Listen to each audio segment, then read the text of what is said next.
now joined by the SAPS spokesperson, Lieutenant Colonel Amanda van Wyk, who joins us now. Colonel, thank you so much for your time. Hopefully second time lucky. So this case is quite disturbing because we talk about a 16-year-old that's allegedly being connected to an online network that's involved in the exploitation and coercion of other children, right? Just how significant is this threat in South Africa currently, and how much of an effort is it for SAPS to detect that activity before it escalates into criminal activity? Well, a very good evening to you and your viewers, and thank you for having me. So it is quite significant. We often refer to this as a borderless crime. We refer to it as a borderless crime because it has no boundaries. As you can see, we collaborated with international law enforcement.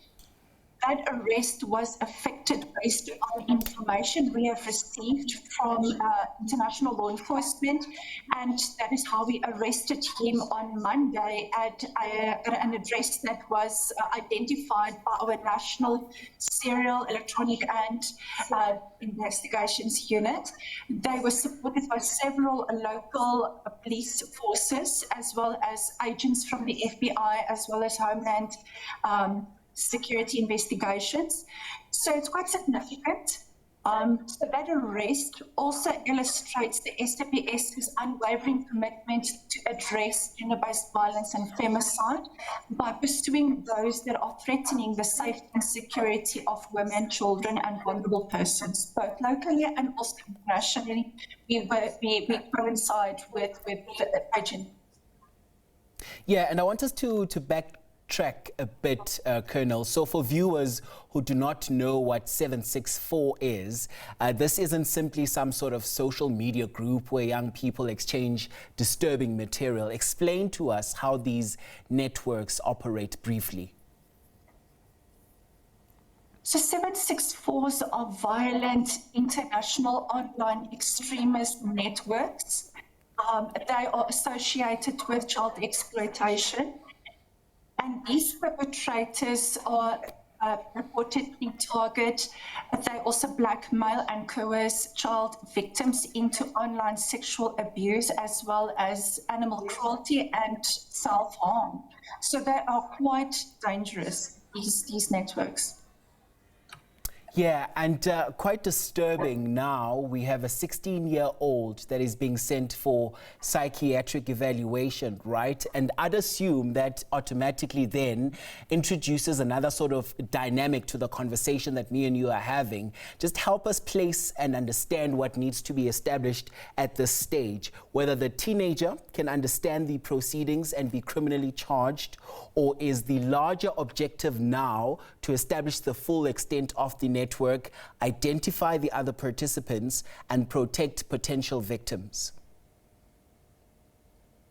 It is important to emphasize that the accused is a minor. He is still a child. So according to law, between the ages of 14 and 17, he is still regarded legally as a child.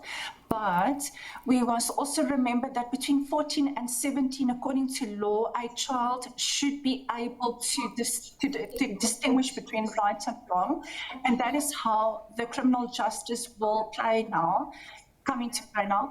So with the investigation still remaining ongoing, we now have full control over the devices of the accused. It will now be subjected to a comprehensive forensic analysis, and that will enable us to see exactly the full extent of the offences committed. So now it will also tell us the other perpetrators that are involved, whether they are local or international, and it will also enable us to identify other victims. So far, we have identified a number of victims, some based in South Africa, and others are based in the United States of America. So with us having control over these devices, it will enable us to find other perpetrators.